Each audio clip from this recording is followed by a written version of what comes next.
시청자 여러분, 안녕하십니까? 2월 27일 목요일 아침 JTBC 뉴스 아침은 출발합니다. 밤사이 코로나19 추가 확진자가 계속해서 나왔습니다. 경기도 과천에서는 신천지 숙소에서 생활하던 20대 남성 2명이 확진 판정을 받았습니다. 서울에서는 명성교회에 이어 강남의 대형 교회인 소망교회에서도 확진자가 나왔습니다. 경기도 안양에 살고 있는 소망교회 등록 교인으로 대구 출장을 다녀온 회사 동료와 만난 것으로 파악됐습니다. 제주도에서는 신천지 교인 35명이 기침과 발열 등의 증세를 보이고 있는 것으로 조사됐습니다. 정부가 신천지에서 받은 신도 21만 2천여 명의 명단이 어제 각 지방자치단체에 전달됐습니다. 2주 정도에 걸쳐서 여기에 있는 신도 모두에게 전화를 해서 코로나19 증상이 있는지를 물어보는 방식으로 전수조사가 진행됩니다. 코로나19 국내 확진자가 어제 1,000명을 넘어섰습니다. 지난달 20일 첫 번째 환자가 나온 지 37일 만입니다. 질병관리본부가 어제 오후 4시를 기준으로 공식 발표한 자료에 따르면 어제 하루만 284명이 추가로 확진 판정을 받았습니다. 전체 환자는 1,261명입니다. 어제 새벽 대구에서 신천지 교인 1명이 숨지면서 사망자는 모두 12명이 됐습니다. 신종감염병 중앙임상위원회가 코로나19 환자의 수가 당분간 계속 늘어날 거라고 밝히면서 다음 달 20일쯤을 정점으로 예상했습니다. 다만 건강 상태가 아주 나쁘지 않다면 코로나19에 걸리더라도 심각한 상황까지 갈 가능성은 낮다고 설명했습니다. 미국에서도 코로나19 확산에 대한 불안감이 커지는 가운데 델타 항공은 이번 주말부터 한국행 비행기 운항을 한시적으로 중단하거나 줄이기로 했습니다. 뉴욕 증시는 폭락 장세의 충격에서 벗어나지 못했습니다.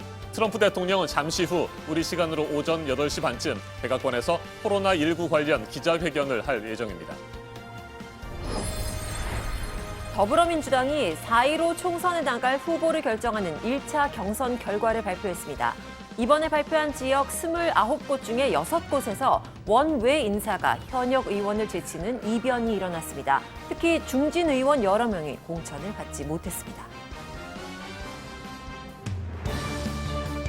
경기도 과천의 신천지 숙소에서 생활하던 20대 남성 2명이 코로나19 확진 판정을 받았습니다. 서울에서는 명성교회에 이어 강남의 대형 교회인 소망교회에서도 확진자가 나왔습니다. 질병관리본부는 확진 판정을 받은 이 소망교회 등록 교인이 지난 19일 대구 출장을 다녀온 회사 동료와 만난 사실을 확인했습니다. 제주도는 신천지 교인 모두를 대상으로 코로나19 증상이 있는지 조사를 하고 있습니다. 지금까지 35명에게 기침을 하거나 열이 나는 등의 증상이 있는 것으로 알려졌습니다. 첫 소식 정혜성 기자입니다.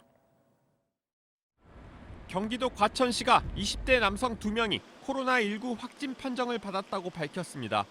이들은 과천시 청소년 수련관 앞에 있는 신천지 숙소에 살고 있는 것으로 파악됐습니다. 과천시는 역학조사 결과가 나오는 대로 이들이 누구를 만났는지, 어디에 갔는지 등을 구체적으로 알리겠다고 했습니다. 서울에선 대형 교회에서 연일 환자가 나왔습니다. 서울 명성교회에서 부목사가 확진 판정을 받은 데 이어 강남의 대형 교회인 소망교회에서도 등록 교인이 확진 판정을 받은 겁니다. 이 환자는 경기도 안양시에 사는 것으로 확인됐습니다. 서울 양천구에서도 첫 확진자가 나왔습니다. 지금까지 서울 시내 25개 자치구 중 양천구를 포함해 18곳에서 확진자가 발생했습니다. 제주도는 어제 저녁 8시부터 신천지 교인에 대해 전화로 전수조사를 벌였습니다. 교인 646명 중 35명이 기침과 발열 등 증상이 있는 것으로 파악됐습니다. 이들은 선별진료소로 이동해 검사를 받게 됩니다. 이번 조사에서 연락이 닿지 않은 교인은 총 39명. 제주도는 경찰과 함께 소재 파악에 나설 예정이라고 밝혔습니다. JTBC 정혜성입니다. 코로나19 국내 확진자가 어제 1,000명을 넘어섰습니다. 지난달 20일 첫 번째 환자가 나온 지 37일 만입니다. 질병관리본부가 어제 오후 4시를 기준으로 공식 발표한 자료에 따르면 어제 하루만 284명이 추가로 확진 판정을 받았습니다. 물론 그 이후에도 자치단체별로 확진 소식은 계속해서 들어오고 있습니다. 어제 새벽 대구에서 신천지 교인 1명이 숨지면서 사망자는 모두 12명이 됐습니다. 이세누리 기자입니다. 코로나19 확진자가 1,000명을 넘긴 건 지난달 20일 첫 발병 이후 37일 만입니다. 어제 하루 최다인 284명이 늘어 증가세도 멈출 기미가 없습니다. 확진자가 이렇게 는 건 대구 경북과 부산 등을 중심으로 집단 감염 현상이 이어지고 있기 때문입니다. 대구 경북 지역이 1,027명으로 전체의 81%입니다. 이어 부산이 58명으로 많습니다. 수도권도 비상입니다. 어제까지 서울이 49명, 경기가 51명으로 수도권 확진자도 100명이 넘었습니다. 한 달 정도 역학조사와 환자의 발생 양상을 보면서 이제 가장 좀 곤욕스러웠던 거는 감염력이 굉장히 높고 전파 속도가 너무나 빠르다는 겁니다. 신천지 대구교회 신도 남성 1명이 사망하면서 국내 사망자 수는 모두 12명으로 늘었습니다. 검사를 받고 있는 사람도 2716명으로 크게 늘어 확진자 수는 더 늘어날 것으로 보입니다. 반면 37번과 51번 환자가 격리 해제되면서 완치 판정을 받은 확진자는 24명이 됐습니다. JTBC 이세누리입니다. 경북 청도의 노인 요양시설에서도 어제 확진자가 나왔습니다. 노인과 장애인들이 모인 복지생활시설을 중심으로 집단 감염의 우려가 커지고 있습니다. 이 같은 상황에서 24명이 확진 판정을 받았죠. 7곳의 중증장애인 생활시설이 청도 대남병원과 관련이 있다는 주장도 나왔습니다. 대구시청에 나가 있는 취재기자를 연결해서 대구와 경북 상황 알아보겠습니다. 김지성 기자, 밤사이 추가로 들려온 확진자 소식 혹시 있습니까? 네, 밤사이 추가 확진자 소식은 나오지 않았습니다. 하지만 증상을 보인 사람들에 대해서 계속 검사가 이루어지고 있기 때문에 오늘 결과를 지켜봐야 합니다. 현재까지 확진자 수는 대구 710명, 경북 317명입니다. 대구와 경북을 합치면 전체 확진자의 80%가 넘습니다. 대구에서는 시내버스 기사가 확진 판정을 받기도 했습니다. 대구에서는 어제 사망자도 1명 발생했습니다. 신천지 교인인 73살 남성입니다. 평소 당뇨와 고혈압을 앓고 있다고 전해졌습니다. 국내에서 총 12명이 사망했는데 이 가운데 11명이 대구, 경북 지역입니다. 네, 가장 많은 확진자가 발생한 곳이죠. 청도 대남병원의 상황은 지금 어떻습니까? 네, 현재 청도 대남병원에서 나온 확진자는 114명입니다. 어제 1명이 더 나왔는데요. 병원에 격리 중이었던 시설관리 직원이었습니다. 대남병원 사망자는 모두 7명입니다. 현재 80명가량 병원에 격리 중인데 대부분 다인실이어서 감염에 취약한 형태입니다. 우선 오늘 대남병원 확진자 가운데 10명이 서울에 있는 국립정신건강센터로 이송됩니다. 주로 증상이 가벼운 환자들인데 상태가 심각한 환자들은 아직도 치료할 병상을 찾지 못했습니다. 네, 경북 7곳의 중증장애인 생활시설에서도 확진자 24명이 나왔는데 이곳 직원들이 청도 대남병원을 오갔다는 증언도 나왔군요. 네, 음성 판정을 받고 격리 중인 7곳 미랄 사랑의 집 직원 가족의 증언입니다. 시설 직원들이 의약품 지원을 위해 청도 대남병원서 확진자가 나온 뒤에도 계속 오갔다는 겁니다. 현재까지는 확진자인 신천지 교인 어머니와 접촉한 입소자를 통해 집단 감염이 시작한 걸로 보고 있는데 또 다른 감염원의 가능성이 제기된 겁니다.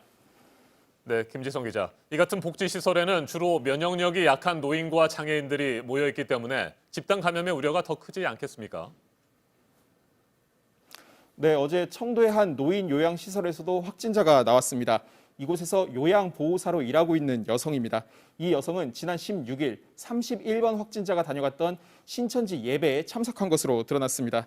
앞서 경북 예천에서도 확진자가 나왔는데 직원이 신천지 교인과 접촉해 감염된 것으로 추정하고 있습니다. 시설을 드나드는 직원이 신천지 교인과 관련돼 있다면 시설 내 집단 감염 우려가 커집니다. 그래서 경북도청은 일단 신천지 교인들을 복지시설 업무에서 배제할 방침입니다. 지금까지 대구시청에서 JTBC 김지성입니다.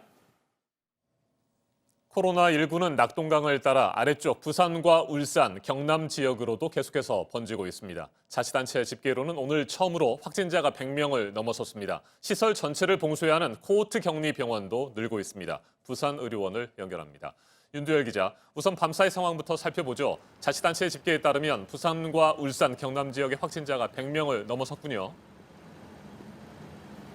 네, 어제 오후 4시 질병관리본부 발표를 기준으로 한다면 부산이 57명, 그리고 경남이 34명, 울산이 4명 등 모두 95명이었습니다. 그런데 지자체가 이 질병관리본부보다 한 발 앞서서 집계를 하죠.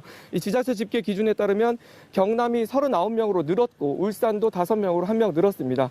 그래서 부산, 울산, 경남 확진자가 101명으로 100명을 이제 넘어섰습니다. 네, 이렇게 가까운 세 개 지역에서 확진자가 계속해서 늘고 있는데 이들 자치단체가 코로나19 확산을 막기 위해서 공동 대응하기로 했다고요? 네, 실제로 확진자들의 동선을 보면 이웃한 지자체를 넘나들기도 했습니다. 그래서 어제 부산 울산시장 그리고 경남도지사가 화상회의를 열었습니다. 확진자 정보를 서로 공유하고 의료 자원을 지원하는 등 이 코로나19 확산 방지를 위해 힘을 모으기로 했습니다. 네, 코호트 격리도 현재 잇따르고 있는데 어제 간호사가 추가 확진 판정을 받은 경남 창원의 한마음병원이죠. 네, 지난 22일에 간호사 그리고 23일에 의사가 잇따라 확진 판정을 받은 이 경남 창원 한마음병원에서 또 간호사가 확진 판정을 받았습니다. 이번에는 신생아실 간호사입니다. 병원 전체를 봉쇄하는 코호트 격리 조치가 내려졌습니다. 병원 안에 있는 환자 91명과 의료진 등 직원 100여 명이 14일 동안 이 안에서 격리됩니다. 역학조사관들이 확진 간호사가 누구와 접촉했는지 현재 파악하고 있습니다. 네, 윤두열 기자. 역시 코호트 격리 조치가 내려진 부산 아시아드 요양병원에서도 어제 요양보호사가 추가로 확진 판정을 받았습니다.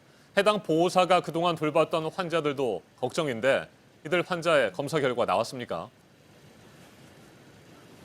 네, 지난 24일 이 병원에서 일하는 사회복지사가 확진 판정을 받으면서 이 병원이 코호트 격리 조치가 내려졌죠. 그런데 어제 요양보호사가 추가로 확진 판정을 받았습니다.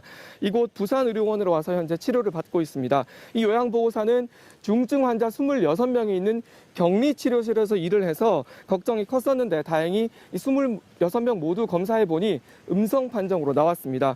이들 중 24명을 이곳 부산의료원으로 와서 치료를 하고 있습니다. 또 이 병원 입원 환자 193명과 의료진 등 300여 명을 모두 검사했는데 대부분 음성이 나왔고 현재 간병인 7명 검사 결과만 오늘 나올 예정입니다. 지금까지 부산의료원에서 JTBC 윤두열입니다.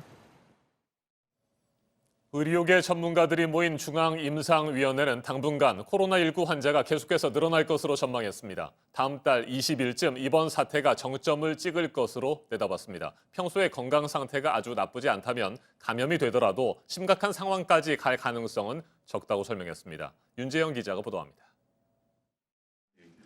신종감염병 중앙임상위원회는 당분간 코로나19가 더 퍼질 것으로 내다봤습니다.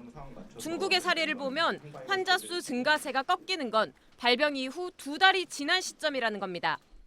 우한에서 보시면 대개 2달쯤 후에 정점에 갔다고 이렇게 볼 수도 있겠죠. 앞으로 당분간은 환자 수가 늘어날 것이라는 겁니다.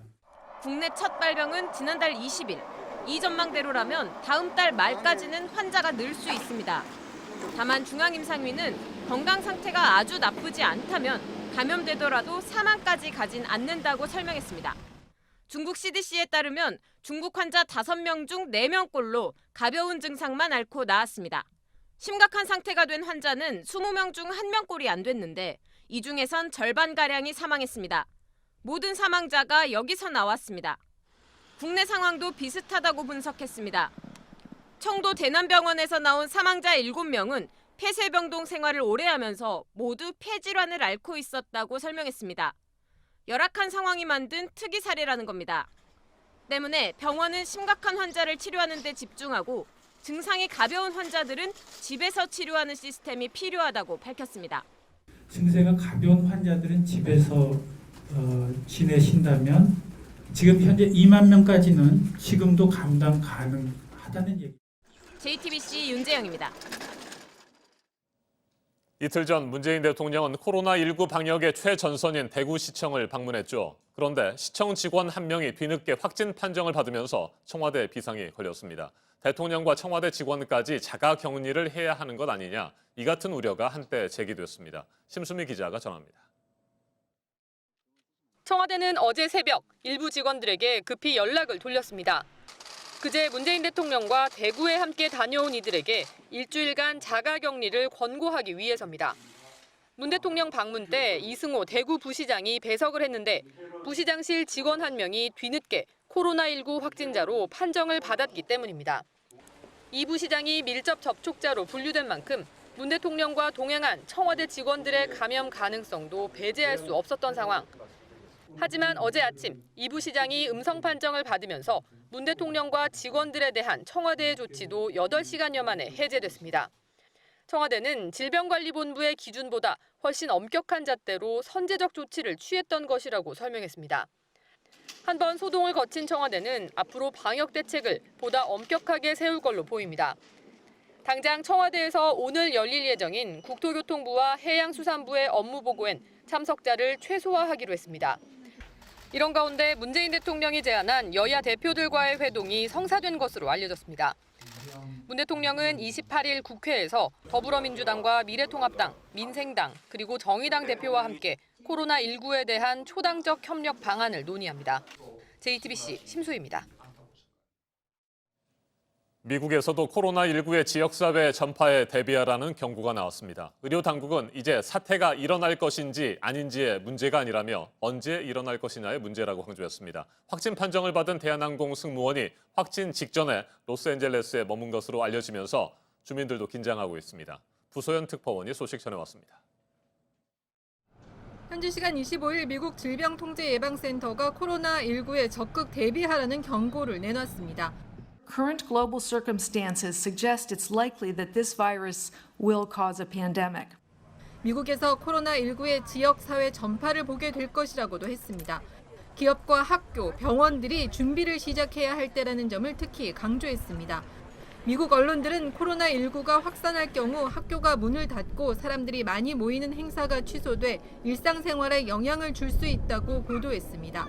이런 가운데 코로나19 확진 판정을 받은 대한항공 객실 승무원이 로스앤젤레스 노선을 다녀온 것으로 알려지며 로스앤젤레스 주민들도 긴장하고 있습니다. 승무원의 동선과 감염 경로가 확인되지 않은 가운데 한인들 사이에서 승무원이 다녔다는 한인타운의 업소들이 소셜미디어를 통해 돌면서 혼란이 일고 있습니다. 설마 한국만큼 그럴까 했는데 갑작스럽게 현실적으로 다가오게 된 거죠. 미국에서는 일본 크루즈선 귀국자 중 6명이 추가 확진 판정을 받으면서 누적 확진자가 59명으로 늘었습니다. 로스앤젤레스에서 JTBC 부소연입니다.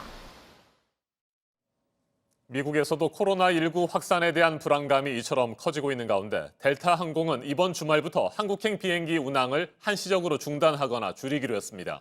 뉴욕 증시는 폭락 장세의 충격에서 벗어나지 못했습니다. 트럼프 대통령은 잠시 후 우리 시간으로 오전 8시 반쯤 백악관에서 코로나19 관련 기자회견을 할 예정입니다. 워싱턴을 연결합니다. 임종주 특파원, 우선 델타 항공이 한국행 비행기 운항을 처음으로 줄이기로 했다는 소식, 이것부터 살펴보죠. 구체적으로 언제부터 어느 구간을 줄이겠다는 겁니까? 네, 미 델타 항공은 이번 주말인 29일부터 4월 말까지 중북부의 미니애폴리스 세인트폴과 인천 구간 운항을 잠정 중단하기로 했습니다. 이 구간은 그동안 매일 주 7회 운항해 왔습니다. 또 애틀랜타와 디트로이트, 시애틀과 인천 공항을 오가는 비행편도 주 7회에서 5회로 각각 줄이기로 했습니다. 다른 미국 항공사들도 코로나 확산 상황과 여객 수요 등을 감안해 비슷한 조치를 취할 가능성이 있다고 미국 언론은 전했습니다. 또 델타를 포함해 유나이티드와 아메리칸 항공 등 미 3대 항공사가 한국행 일정을 변경할 경우 수수료를 면제해주는 조치에 들어갔습니다. 네, 연 이틀 폭락 장세를 보인 뉴욕 증시의 상황도 보죠. 오늘도 하락세가 이어졌다고요. 네, 뉴욕 증시 주요 지수는 사흘 만에 반등 흐름을 타면서 장을 열었지만 시간이 가면서 힘을 받지 못했습니다. 코로나 대유행 우려가 가시지 않으면서 시장이 불안감에서 벗어나지 못했습니다. 다우존스 산업지수와 S&P 500 지수는 폭락세는 멈췄지만 각각 0.4% 안팎 하락했습니다. 기술주 중심의 나스닥만 미약하게 남아 반등했습니다. 네, 뉴욕 증시가 계속해서 폭락하자 트럼프 대통령이 크게 화를 냈다는 소식도 들리던데 맞습니까? 네, 코로나 바이러스 확산이 시장에 미칠 영향을 매우 우려해온 트럼프 대통령이 증시 폭락이 이어지자 격노했다고 워싱턴 포스트가 전했습니다. 트럼프 대통령은 참모들에게 불안을 부추기는 발언을 하지 말라고 독려해 왔는데 이런 상황에서 보건당국의 바이러스 확산 경고가 백악관의 심기를 거슬렀을 가능성도 거론했습니다. 트럼프 대통령은 그동안 연일 정점을 찍어온 뉴욕 증시를 대표적 경제 성과로 내세워 재선 행보를 펼쳐왔습니다. 네, 이 같은 상황에서 트럼프 대통령이 잠시 후 코로나19 관련 기자회견을 하겠다고 예고를 했는데 어떤 얘기들을 할지 궁금합니다. 네, 트럼프 대통령은 미국 동부 시간으로 26일 저녁 6시 반, 한국 시간으로는 오늘 아침 8시 반에 백악관에서 기자회견을 열 예정입니다. 그동안 코로나 바이러스가 재선 행보에 미칠 부정적 영향을 차단하기 위해 낙관론을 펴온 점을 감안하면 그 틀에서 벗어나지 않을 가능성이 큽니다. 다만 미 보건당국이 한국에 대한 여행 경보를 최근 최고 단계로 격상한 점을 고려하면 관련 조치가 포함될 가능성도 배제할 수는 없어 보입니다. 이와 관련해 이수혁 주미대사는 오늘 워싱턴 특파원 간담회에서 대사관 차원의 TF를 구성하고 백악관 고위 관계자와 만나 우리 정부 입장을 설명하는 등 체계적으로 대응하고 있다고 설명했습니다. 지금까지 워싱턴에서 JTBC 임종주입니다. 정부가 신천지에서 받은 신도 21만 2천여 명의 명단이 어제 각 지방자치단체에 전달됐습니다. 여기에 있는 신도 모두에게 전화를 해서 코로나19 증상이 있는지 물어보는 방식으로 조사가 진행됩니다. 2주 정도가 걸릴 것으로 보입니다. 하혜빈 기자입니다. 중앙사고수습본부는 신천지 신도 21만 2천여 명의 명단을 지역별로 분류했습니다. 이를 각 지자체에 보냈습니다. 일일이 전화를 돌려 증상이 있는지 확인하고 증상이 있는 경우 추가 조치에 들어갑니다. 이런 전수조사에 2주가 걸릴 걸로 보입니다. 명단엔 신도 이름 일부와 성별, 전화번호 등 정보가 포함되어 있는 걸로 확인됐습니다. 경기도는 정부와 별개로 조사를 하고 있다고 했습니다. 경기도는 과천 신천지 총회본부에서 3만 3천여 명의 명단을 확보했습니다. 신천지 측은 명단을 경기도청에 넘기며 조건을 내걸었습니다. 개인정보를 역학조사 목적으로만 활용할 것, 정보를 유출하지 말 것, 코로나19 감염이 종식된 이후에 모든 정보를 폐기할 것 등입니다. 이재명 지사는 이런 내용이 담긴 각서에 직접 서명한 뒤 자료를 받았습니다. 이 명단엔 신천지 대구교회 예배에 참석했던 신도 22명도 포함돼 있습니다. 이 중 2명은 확진 판정을 받았고 나머지 신도들에 대해서도 필요한 조치를 취하고 있다고 설명했습니다. 경기도는 조사원 교육 등을 마친 뒤 본격적인 조사에 들어갔습니다. 정부가 보낸 명단과 관련해선 기존에 확보한 자료와 비교하는 등 추가 검토를 하겠다고 했습니다. JTBC 하혜빈입니다. 그런데 신천지가 준 명단에 적힌 신도의 수와 직접 얘기하는 신도의 수가 조금 다릅니다. 정부에 낸 명단은 21만 2천 명인데 지난달에 열린 신천지 총회에서는 예비 신도까지 합하면 30만 명이 된다고 발표를 했습니다. 황예린 기자입니다. 지난달 12일 경기도 과천본부에서 신천지 정기 총회가 열렸습니다. 코로나19 사태가 본격화되기 전입니다. 이 총회는 지난해 신천지가 활동한 내역을 총정리하는 자리였습니다. 36차 총회가 선포되겠습니다. 1년 동안 일을 어떻게 해왔는지 잘 들으셔야 되겠죠? 앞으로 또 더 잘해야 되겠죠? 신천지 측이 가장 집중한 활동은 1년 사이 세를 얼마나 늘렸는지였습니다. 여러분도 뭐로 몇 %인지 아십니까? 각지파 말해봐요. 그래 천국 설마 빨리 천국인가? 양심이라도 있어야지.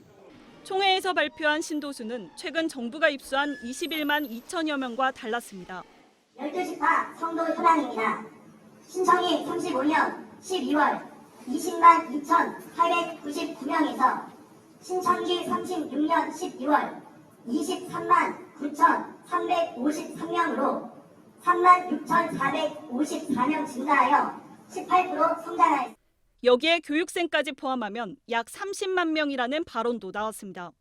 그 외에 약 7만 명은 현재 수료를 마치고 교회 입교 대기자가 있습니다. 모든 숫자를 합하면 약 30만 명이 되겠습니다.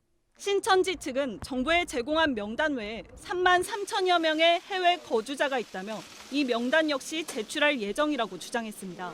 JTBC 황예린입니다. 왜 9만 명이나 차이가 나는 걸까요? 자세히 보니까 일단 예비 신도 7만 명 정도가 빠졌고 대구 경북 지역만 해도 2천 명 넘게 차이가 납니다. 이어서 박준우 기자입니다. 정기총회에서 집화장들은 지난해 12월 기준 각 신도 현황을 브리핑합니다. 전년도 선거수 32,037명에서 현재 38,882명으로 증가 6,845명이 증가하여 신도 증가율이 낮은 지파에선 웃음도 터져나옵니다.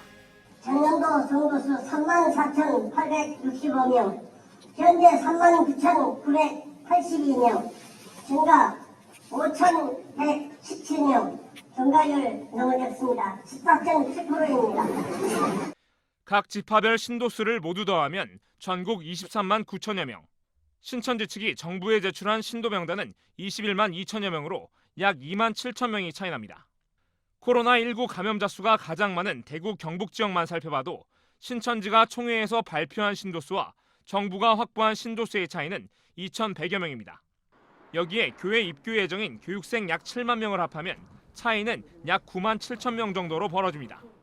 교육생은 선교센터에서 정규 교육과정을 마치고 정식 신도가 되기 전인 예비 신도들을 말하는데 현장에서 활발히 활동을 한다고 합니다.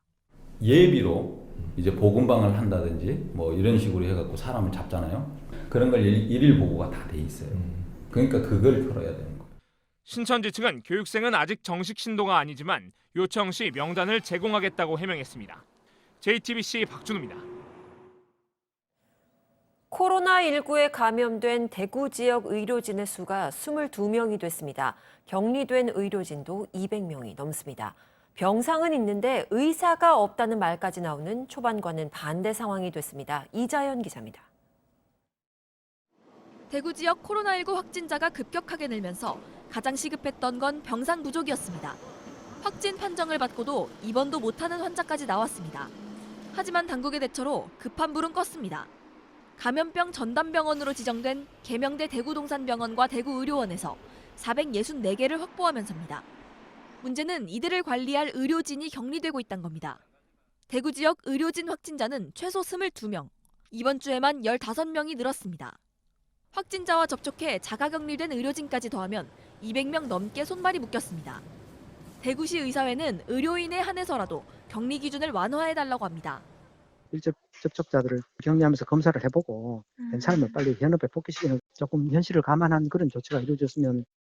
대구에선 앞으로 2주 동안 감기 증상을 보이는 시민 2만 8천여 명을 검사해야 합니다. 검체를 채취하고 치료까지 하려면 어떻게든 인력 충원이 불가피한 상황입니다. JTBC 이자연입니다. 대구에 가겠다. 이런 난처한 상황에 빠진 대구를 돕겠다고 자원하는 의료인들이 늘고 있습니다. 정부도 여기에 맞는 보상을 약속했습니다. 박소연 기자입니다. 지금 바로 선별진료소로 격리병동으로 달려와 주십시오. 이성구 대구의사회장이 도움을 호소한 지 하루 만에 대구에서만 의사 250여 명이 자원봉사에 동참했습니다. 낮 진료를 마치고 야간 시간에 어떤 이들은 병원 문까지 닫고 달려왔습니다. 낮이고 밤이고 하겠다고 지금 신청이 왔어요. 응급실에도 좀 보내고 보건소 선별검사에도 보내고. 대구 밖에서도 의료인 205명이 호응했습니다. 중앙재난안전대책본부가 도움을 요청한 지 이틀 만입니다. 의사는 물론 간호사, 간호조무사, 임상병리사, 행정직원까지 동참했습니다. 하지만 의료 공백이 완전히 해결될 수준은 아닙니다. 다시 한번 감사드리며 아직도 더 많은 의료인들이 필요한 만큼 뜻있는 분들의 신청을 당부드립니다. 참여하고자 하는 의료인은 보건복지부 홈페이지 등을 참고하면 됩니다. 중대본은 의료봉사 지원자에 대한 경제적 보상과 예우 방안을 마련하겠다고도 했습니다. JTBC 박소연입니다. 네, 이런 가운데 이른바 코로나 3법이 어제 국회를 통과했습니다. 앞으로는 자가격리나 검사를 거부하는 사람들을 더 강하게 처벌할 수 있게 됩니다. 이외에도 어떤 점들이 어떻게 달라지게 되는지 안지현 기자가 정리했습니다. 가결되었음을 선포합니다. 코로나19 방역 때문에 사상 첫 폐쇄 조치에 들어갔던 국회가 다시 문을 열자마자 여야는 코로나 3법부터 통과시켰습니다. 검역법과 의료법 그리고 감염법을 한꺼번에 개정한 겁니다. 이제 이들 법이 시행되면 감염병 의심 지역 출신은 물론 경유자에 대해서도 모두 우리나라 입국을 통제할 수 있는 법적 근거가 마련됩니다. 지금은 감염 의심자에 한해서만 입국 불허가 가능했습니다. 또 감염 의심자가 방역 의무를 다하지 않을 경우 처벌도 강화됩니다. 검사를 거부할 경우엔 300만 원 이하 벌금을, 자가격리나 입원 조치를 어기면 1년 이하의 징역이나 1,000만 원 이하 벌금에 처할 수 있게 되는 겁니다. 이 밖에 마스크, 품기 같은 방역 물품 부족을 막기 위한 조항도 포함됐습니다. 필수 방역 물품에 대해선 수출과 국외 반출을 금지하게 한 겁니다. 특히 현재 구입 대란을 겪고 있는 마스크에 대해선 취약계층에게 우선적으로 지급한다는 내용의 법안도 국회를 통과했습니다. JTBC 안지연입니다. 우리나라의 코로나19가 빠르게 퍼지면서 우리 국민들의 입국을 막는 나라들이 늘고 있습니다. 보도국을 연결합니다. 이재승 기자, 베트남에서 이미 대구와 경북에서 출발한 우리 국민들을 들어오지 못하게 막고 있는데 더 강한 조치를 한 번 더 취했다고요? 네, 그렇습니다. 대구, 경북과 관련이 없더라도 한국에서 입국한 사람들은 모두 14일간 숙소 등에 격리하면서 발열 등 증상이 있을 경우 검역기관 한라인에 신고하도록 했습니다. 또 한국에서 입국하는 모든 사람이 제출해야 하는 검역 신고서를 불성실하게 작성할 경우 엄중히 처리한다는 방침도 세웠습니다. 베트남 주재 한국 대사관은 베트남 외교부가 이처럼 대폭 강화된 코로나19 대응 조처를 현지 시간으로 26일 밤 9시부터 시행한다고 밝혔습니다. 우리 시간으로는 어젯밤 11시부터 시행됐습니다. 베트남 당국은 이와 함께 각 항공사의 한국 노선 운항을 축소할 것을 권고했고 한국에 거주하는 자국민에게는 불가항력적인 상황이 아니면 한국에 머물며 당국의 조처에 잘 따라달라고 당부했습니다. 네, 여기에 러시아도 당장 다음 달부터 하늘길을 닫는다고요? 네, 러시아가 코로나19 확산을 방지하기 위해 오는 3월 1일부터 한국과의 항공편 운항을 자국 항공기로만 제한하기로 했습니다. 러시아 정부의 코로나19 대책본부 본부장인 타티아냐 골리코바 부총리가 언론 브리핑에서 한 말입니다. 이렇게 되면 한국 항공사들은 3월부터 러시아 취항이 중단되게 됩니다. 하지만 러시아 외무부 관계자는 조금 다른 말을 했는데요. 한국과의 항공교통 제한 조치에 대해 모스크바 서울 노선은 그대로 유지하고 러시아 지방 도시와 한국을 연결하는 항공 노선만 폐쇄한다는 의미라고 설명했다고 주로 한국 대사관이 전했습니다. 모스크바 서울 노선에 취항하는 대한항공의 운항 여부가 그대로 지속될지는 조금 더 지켜봐야겠습니다. 이 밖에 새로운 소식은 정리해서 잠시 후 8시쯤에 전해드리겠습니다. 지금까지 아침엔 지금 JTBC 이재승입니다. 이번에는 오늘 아침 체크해봐야 할 뉴스들을 분야별로 살펴보겠습니다. 먼저 정치 분야입니다.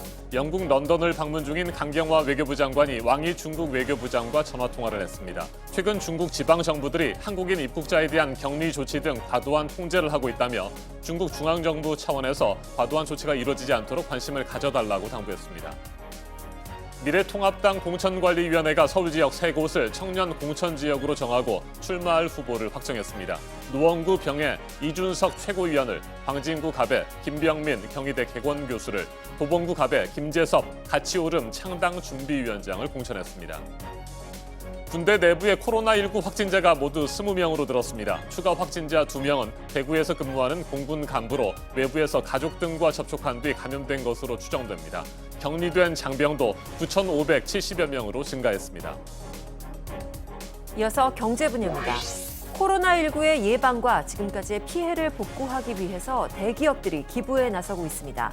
삼성은 300억 원어치의 의료용품과 생필품 등을 긴급 지원하기로 했고 LG와 현대자동차, SK그룹은 50억 원, 롯데그룹은 10억 원의 구호 성금과 구호 물품을 기부하기로 결정했습니다. 장사가 안 되는 상인들의 고통을 나누기 위해서 건물주가 임대료를 낮춰주는 착한 임대료 바람도 전국적으로 퍼지고 있습니다. 전주 한옥마을을 시작으로 대구와 서울 등 전국의 건물주들이 임대료를 최대 50%까지 내려주겠다고 나섰고 은행권도 소유한 건물의 임대료를 낮추거나 금융 혜택을 주는 등 상인들의 부담을 덜어주기로 했습니다. 코로나19로 재택근무를 시행하는 기업들이 늘고 있는 가운데 주요 게임 업체들도 휴가와 재택근무에 들어갔습니다. NC소프트의 모든 직원들은 오늘부터 3일 동안 특별 휴무에 들어갔고 넥슨과 넷마블도 오늘부터 3월 2일까지 모든 직원들이 재택근무를 하도록 했습니다. 계속해서 사회 분야 뉴스입니다. 지난 24일 새벽 외국인 여성이 혼자 살고 있는 원룸에 침입한 20대 남성이 경찰에 붙잡혔습니다. 창문을 넘어 안으로 들어갔다가 여성이 들어오자 달아났습니다. 경찰이 범행 동기 등을 조사하고 있습니다. 오늘 새벽 0시 10분쯤 세종시의 플라스틱 가공 공장에서 불이 났습니다. 4시간 반 만에 큰 불길이 겨우 잡혔습니다. 공장 건물은 모두 불에 탔습니다. 인명피해는 없는 것으로 전해졌습니다. 원자로를 둘러싸고 있는 경납 건물에서 구멍과 철판 부식이 발견돼 가동을 멈췄던 전남 영광군의 한빛 원전 3, 4호기 보수 기간이 예정보다 길어지게 됐습니다. 당초 이달까지 보수를 마칠 예정이었는데 한빛 3호기는 5월 말, 4호기는 9월 말로 기간이 연장됐습니다. 추가 보수가 필요한 것으로 알려졌습니다. 코로나19가 퍼지는 것을 막기 위해서 전국 모든 성당에서 미사를 보지 않았습니다. 대구 대교구에서 시작된 미사 중단 사태가 일주일 만에 전국 교구로 퍼진 건데요. 모든 미사가 중단된 건 우리나라 천주교회 236년 역사상 처음입니다. 홍상수 감독의 신작 도망친 여자가 독일 현지 시간으로 25일 베를린 영화제에 공개됐습니다. 이 작품은 경쟁 부문에 초청이 됐는데요. 홍 감독과 주연을 맡은 배우 김민희 씨가 함께 영화제에 참석했습니다. 세계적인 테니스 스타 마리아 샤라포바가 은퇴를 선언했습니다. 그랜드슬램 대회 여자 단식에서 5번 우승을 차지한 샤라포바는 자신은 이제 또 다른 산을 오를 준비가 돼 있다면서 새 출발을 향한 희망을 이야기했습니다. 오늘부터 다음 달 8일까지 전국의 어린이집들이 휴원에 들어갑니다. 맞벌이 부부 등 당장 아이를 맡길 곳이 없는 부모들을 위해서는 당번 교사를 배치하기로 했습니다. 지난 12일에 3차 전세기를 타고 중국 우한에서 우리나라로 돌아온 교민들이 오늘 격리 생활을 했던 경기도 이천의 국방어학원에서 나옵니다. 전체 147명 가운데 음성 판정을 받은 144명은 퇴소를 하고 나머지 3명은 검사를 다시 받고 있습니다. 한국은행 금융통화위원회가 오늘 통화정책 방향회의를 열고 기준금리를 결정합니다. 한은이 경기 대응 차원에서 선제적으로 금리를 내릴지 관심이 모이는데요. 회의 후에 이주열 총재가 결정의 배경과 함께 향후 통화정책의 방향에 대해서 설명을 할 예정입니다. 분야별 뉴스들 체크해드렸습니다.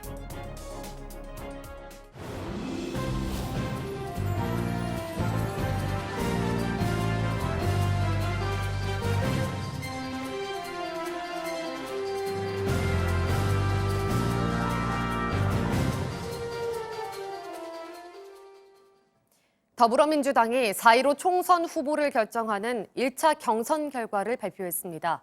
이번에 발표한 지역이 29곳, 이 중 6곳에서 원외 인사가 현역 의원을 꺾는 이변을 연출했습니다. 현역 의원 7명이 탈락했는데 이석현, 이종걸, 유승희 의원 등 중진 의원들이 공천을 받지 못했습니다. 정혜성 기자가 보도합니다. 어젯밤 민주당 중앙선거관리위원회가 첫 경선 결과를 발표했습니다. 29개 지역구 경선 결과 현역 의원 7명이 탈락했습니다. 서울 영등포을에서 김민석 전 의원이 재선의 신경민 의원을 꺾었습니다. 서울 강동을에선 강동구청장을 지낸 이해식 민주당 대변인이 3선의 심재권 의원을 꺾고 총선에 출마하게 됐습니다. 경기 안양 동안갑에선 민병덕 변호사가 공천권을 따냈습니다. 민 변호사는 국회 부의장을 지낸 6선의 이석현 의원, 비례대표 초선인 권미혁 의원 간의 3파전에서 현역 의원 2명을 꺾었습니다. 5선의 이종걸 의원, 3선의 이춘석 의원도 경선에서 졌습니다. 청와대 출신 인사들과 현역 의원들이 맞붙은 지역에선 김영배 청와대 전 민정비서관만 총선에 나가게 됐습니다. 김 전 비서관은 서울 성북갑에서 3선의 유승희 의원을 꺾었습니다. JTBC 정혜성입니다. 어젯밤 11시 20분쯤 경북 성주군 중부 내륙고속도로 양평 방향 고령 4터널 인근에서 승용차 한 대가 뒤집혔습니다. 이후 뒤따라오던 25톤 트레일러가 전복된 승용차를 들이받아 2차 사고가 났습니다. 승용차 운전자가 병원으로 이송됐는데 중상을 입은 것으로 전해졌습니다. 경찰은 정확한 사고 경위를 조사하고 있습니다. 어제 저녁 7시 40분쯤 경남 사천의 한 다가구 주택에서 불이 났습니다. 연기를 들이마신 50대 남성과 40대 남성이 병원으로 옮겨졌고 다른 2명은 스스로 대피했습니다. 40대 남성은 등에 2도 화상을 입은 것으로 전해졌습니다. 불은 주민 신고를 받고 출동한 소방관들에 의해 25분 만에 꺼졌고 소방서 추산 500만 원의 재산 피해가 발생했습니다. 어제 저녁 7시 10분쯤 인천시 중구 항동의 철공소 건물 벽이 무너졌습니다. 철공소 안에 있던 73살 A씨가 출동한 소방당국에 의해 30분 만에 구조됐습니다. 소방당국은 뒤편에 있던 옹벽이 무너지면서 철공소 건물 벽까지 덮친 것으로 보고 있습니다. 코로나19 국내 확진자가 어제는 하루 동안 284명이나 늘었습니다. 전체 환자는 1,261명으로 지난달 20일 첫 번째 환자 발생 이후 37일 만에 1,000명 선을 넘어섰습니다. 사망자는 12명에 이릅니다. 이 같은 상황에서 신종감염병 중앙임상위원회는 코로나19 확진자가 당분간 더 늘어날 것으로 전망했습니다. 질병관리본부장을 지낸 전병률 차의학전문대학원 교수 자리에 함께했습니다. 어서 오십시오. 안녕하세요. 네, 교수님. 어제 37일 만에 1,000명 선을 넘어섰고요. 하루 네. 동안에 늘어난 확진자 수는 284명이나 됩니다. 가장 많은 증가세를 어제 보였는데 어떻게 보세요? 네, 사실 이제 그동안에 대구 신천지 교회와 청도 대남병원을 중심으로 한 집단 발병 사례가 계속적으로 이제 환자를 확산시키는 그런 이제 이 매개점이 됐었는데요. 이제 어제 284명의 확진 환자가 많이 나온 것은 그동안에 이제 신천지 교회에 그 의심 증상이 있었던 사람들에 대한 검사가 어제 다 완료가 됐습니다. 네. 아마 그런 이유로 어제까지 그 환자 수가 대폭 증가한 것으로 보이는데요. 그래도 앞으로 당분간 이 신천지 교회와 연관된 그런 각 지역에서의 소규모 집단 발병 양상이 계속적으로 좀 생기면서 환자는 지속적으로 증가될 것으로 예상을 합니다. 네, 정부가 이틀 전에 신천지 측으로부터 넘겨받은 교인 명단, 연락처가 한 21만 2천여 명분에 해당된다고 합니다. 네. 실제로는 30만 명이 넘어설 것이라는 분석도 있고요. 네. 자, 이들에 대한 전수조사가 이제 자치단체별로 어제 오후부터 시작이 됐는데 전수조사가 계속해서 진행이 된다고 한다면 지금과 같은 급증하는 추세는 당분간 더 이어진다고 봐야 될까요? 네, 아무래도 네. 이제 이 대구 신천지 교회에 그 6일, 15일 두 차례 예배에 참여했던 분들하고 연관되는 사람들 중심으로 일단 조사가 이루어져야 되겠고요. 또 그러고 나서도 이 증상이 있는 분들, 그래서 그런 분들을 모아서 의심 증상군으로 분류를 하고 그런 분들에 대한 조사가 집중적으로 이루어져야 될 것으로 생각을 합니다. 그렇다면 그 그룹에서 좀 더 이게 추가 확진자가 나올 수 있을 것으로 생각을 합니다. 네. 중앙임상위원회가 어제 다양한 예측들을 내놨습니다. 다음 달까지 계속될 것이고 아마 다음 달 20일쯤 정점을 찍을 것이다. 이렇게 내다봤는데 그 부분에 대해서 동의하십니까? 네, 대부분의 그 연구기관도 우한의 질병 발병 양상과 비교했을 때 첫 환자가 발생한 이후에 한 달 정도부터가 이제 집중적으로 늘어나면서 그리고 또 그 다음 한 달째에 정점을 이제 이룬다는 그런 분석이 있었습니다. 우리나라의 경우에도 이 소위 말하는 재생산 지수, 그러니까 한 사람의 환자가 몇 명의 환자를 만들 것이냐, 그 재생산 지수가 한 2.2 정도가 된다고 그러는데요. 그 재생산 지수를 감안했을 때 이제 첫 환자가 발생한 2달 정도쯤이 정점을 이룰 것으로 지금 보고 있고요. 다만 그 정점을 이룰 때의 환자 수가 몇 명이나 될 것이냐, 거기에 대해서는 약간의 의견 차는 있는 것 같습니다. 네, 재생산 지수를 줄이는 것이 그렇다면 굉장히 중요할 것 같습니다. 이 재생산 지수를 줄인다라고 하는 것은 추가 감염을 어떻게든지 막아내야 되는 것 아니겠습니까? 그런데 이제 현실적으로 이 바이러스가 가지고 있는 특징이 바로 재생산 지수인데요. 네. 그 재생산 지수를 줄이는 것은 쉽지가 않고요. 다만 우리 사람들이 그런 이 감염자의 폭로가 되는 사람들을 줄여주는 것이 전체적인 환자 수를 줄이는 방법이 되겠습니다. 따라서 증상이 있는 사람들과의 접촉을 줄이는 것이고 그러한 방법은 바로 이 사회적 활동을 좀 줄이면서 사람들이 많이 모인 곳을 방문하지 않고 그리고 또 개인 위생 수칙을 지키는 것들 그런 것들이 환자 발생 숫자를 줄이는 방법이 되겠습니다. 네. 경증이라든지 무증상자 환자들도 여전히 꽤 있는 것 같습니다. 그렇다고 한다면 이게 감기인지 아니면 코로나19인지 어떻게 구분할 수 있겠습니까, 일반인들은? 네, 사실 일반인들이 증상만으로 구분하는 것은 쉽지 않습니다. 그래서 의료진들이 환자의 어떤 노출력, 예를 들어서 최근에 어떤 특정 장소에 다녀온 적이 있었는지 또 이 코로나19의 확진 판정을 받은 분과 같은 생활을 했던 적이 있었는지 이제 그런 것들을 확인하고 나서 이 환자가 코로나19에 감염됐을 것이다라는 이제 그런 그 의심을 하면서 확진 검사를 하게 되는데요. 사실상 쉽지는 않습니다. 그렇기 때문에 어떻게 보면은 이 확진자를 구분한다는 것은 의료진들의 어떤 그간의 진료 경험이라든지 그런 부분들을 통해서 일정 부분 좀 가능할 것으로 생각을 합니다. 네, 많은 분들이 아마 이 부분을 궁금해하실 것 같습니다. 뭐 현재 의료 시설도 뭐 부족하고요, 의료 인력도 요즘에 많이 부족하기 때문인지는 모르겠습니다만, 일단 증상이 좀 나타났을 때 바로 병원에 가지 말고 뭐 2, 3일이나 3, 4일 정도 집에서 요양을 하는 것이 좋다. 네. 그리고 나서 증상이 더 악화됐을 경우에 병원을 찾아야 된다고 하는데 그렇게 기다리다가 뭐 중증 폐렴으로 옮겨가지는 않겠느냐, 뭐 이런 네. 우려거든요. 어떻게 생각하십니까? 사실 이 신종 감염병 중앙임상위원회에서 그간의 환자들에 대한 분석 자료를 어제 발표하지 않았습니까? 뭐 중국의 사례하고 거의 비슷하다는 것입니다. 네. 예를 들어서 이제 건강하고 또 면역 기능이 좀 뛰어난 그런 분들은 감염이 되더라도 증상이 경미하고 그리고 한 80% 정도 해당되는 분들이 그런 그룹인데요. 저절로 이제 치유가 되는 경우더라. 따라서 이제 그러한 다수가 경미한 상태에서 증상이 완화되기 때문에 일단 증상이 있더라도 본인 스스로가 병원에 먼저 가게 되면은 혹시라도 모를 이 실제 환자와의 접촉에 의해서 감염이 생길 수가 있기 때문에 일단은 집에서 좀 관찰을 한 이후에 그리고 나서 선별 진료소라든지 보건기관의 안내를 받으면서 진료를 받도록 하는 것이 이 상황에서 이 병상 자원이라든지 의료 자원을 효율적으로 이용하는 그런 방법이라는 것을 이제 임상위원회에서 권고를 했습니다. 네, 정은경 질병관리본부장이 어제 이 같은 얘기를 했습니다. 전염력은 매우 높고 그리고 전염 속도는 매우 빠르다. 이런 취지의 얘기를 했었는데 과거 뭐 신종플루 때와 비교하면 어떻습니까? 네, 사실 이제 과거에 2009년도죠. 네. 신종 인플루엔자 사실 재생산 지수가 한 3에서 2 정도 사이인데요. 상당히 이 감염력도 높고 속도도 빨랐습니다.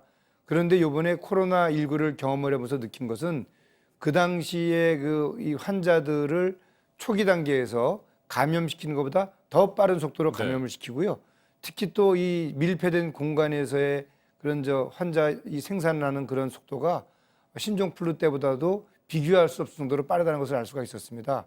특히 그런 의미에서 이 밀폐된 공간에서 이루어지는 종교활동 등을 통해서 집단 발병 양상이 지속적으로 생기는 것 같은 그런 의심이 들고 있습니다. 네, 일부 확진자들 가운데는 뭐 초기에는 음성 판정을 받았다가 나중에 또 양성 판정을 받는 경우들이 꽤 있습니다. 자, 초기에 바이러스의 양이 그렇게 많지 않았기 때문에 음성 판정을 받았다 이렇게 봐야 됩니까? 네, 사실 이제 이 검사 결과가 100% 있는 그대로를 밝힐 수만 있다면 참 좋을 텐데 이 검사에 영향을 주는 부분들은 잠복기 중에서 혹시 있는 것은 아닌지, 완화기에서 있는 것은 아닌지, 그리고 또 검체의 양이 부족하지는 않았는지, 또 검체의 그런 채취 과정이 또 정확하지 않았는지 이제 그런 부분들이 실제 그 검사에 영향을 주는 요인으로 지금 알려져 있습니다.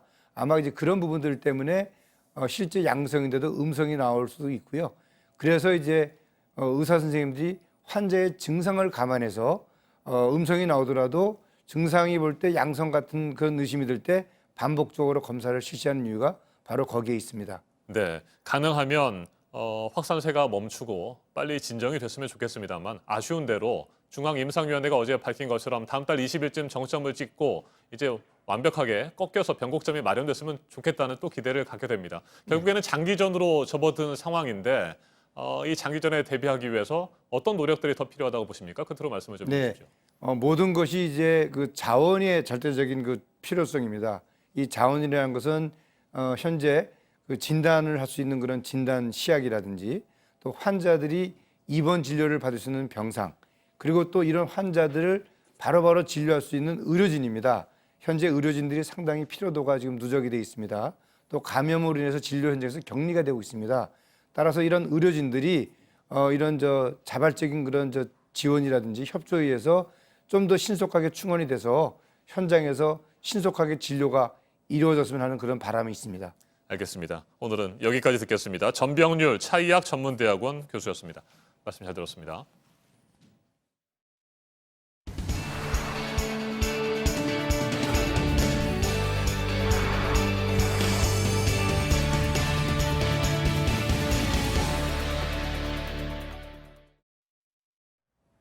우리 국민들의 입국을 막는 나라들이 더 늘고 있습니다. 일본도 어제부터 대구와 경북 청도에 있었던 사람들을 들어오지 못하게 하고 있고 중국에서도 입국한 우리 국민들을 격리 조치하기 시작한 지역들이 갈수록 늘고 있습니다. 김태영 기자입니다. 일본 정부가 대구와 경북 청도에 거주하는 한국인이나 체류했던 외국인의 입국을 거부하기로 했습니다. 2주 이내 대구와 청도에 있었을 경우 입국이 제한됩니다. 感染が拡大している地域から日本への感染者の流入を防ぐことが不可欠であります。 일본 정부가 입국 제한을 결정한 건 중국 후베이성과 저장성을 빼곤 처음입니다. 우리 국민이나 우리나라를 방문한 외국인의 입국을 금지한 나라는 베트남과 싱가포르, 이라크가 추가돼 모두 16개로 늘었고 오늘부터 일본이 추가됐습니다. 검역을 강화하거나 격리 조치를 하는 등 입국 절차를 강화한 나라도 13곳입니다. 중국에서도 우리나라 입국자들의 통제를 강화하는 지방정부가 갈수록 늘고 있습니다. 다롄과 하얼빈, 무단장 등에서도 격리 조치가 이루어지고 있고 특히 동북 삼성은 2주에서 3주로 격리 기간도 늘렸습니다. 외교부는 싱하이밍 주한 중국 대사를 불러 항의했습니다. 중국 정부는 한국 국민에 대해서 제한 조치 안 했습니다.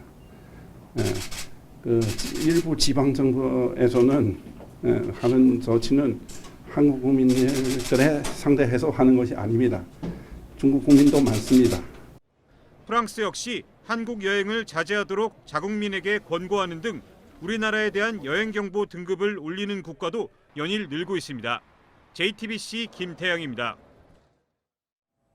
중국에서 들어오는 사람들을 처음부터 통제했어야 한다고 정부를 비판하는 일부 야당의 목소리에 박능후 보건복지부 장관이 반박을 했습니다. 이번 사태의 가장 큰 원인은 중국에서 들어온 우리 국민이라고 말했습니다. 이승필 기자입니다. 국회 법사위에서 미래통합당 정가윤 의원이 박능후 복지부 장관에게 코로나19 확산에 대한 책임을 따졌습니다. 그 보건복지부 장관의 자기는 보건복지부 입장을 주장하고 관철시켰으면 이러한 사태가 왔겠습니까? 답변은 이랬습니다. 가장 큰 원인은 중국에서 들어오는 우리 한국인이었습니다. 이 답변이 설전을 키웠습니다. 애초부터 막아도 우리나라 발생지가 우리나라입니까? 애초부터 들어오면서 우리 한국인이라는 뜻입니다. 중국에서 들어오는 우리 한국인. 한국인은 그럼 격리 수용을 해야죠. 하루에 2,000명씩 들어오는 한국인 어떻게 다 격리 수용을 합니까? 박 장관이 물러서지 않자 다른 통합당 의원들도 박 장관 발언에 국민이 분노하고 있다고 비판에 가세했습니다. 논쟁이 길어지자 민주당은 사태 진정에 나섰지만 일부 의원들은 박 장관에게 이런 당부를 덧붙였습니다. 국민들의 그런 솔직한 우려도 정부에서는 정말 그냥 순수하게 또 진지하게 생각해 주시기를 또 부탁을 드리겠습니다. JTBC 이승필입니다. 어제부터 하루에 만드는 마스크의 50% 이상을 우체국이나 농협 등으로 보내야 하는 공적 판매가 의무가 됐습니다. 하지만 마스크를 파는 농협이나 우체국은 없었습니다. 3월 초는 돼야 마스크를 팔 수 있을 거라는 목소리가 현장에서 나오고 있습니다. 이주찬 기자입니다. 마스크 생산업자는 당일 생산량의 50% 이상을 우정사업본부, 농협중앙회, 공영 홈쇼핑 등 공적 판매처로 신속하게 출하하여야 합니다. 이 조치는 당장 다음 날 시행됐습니다.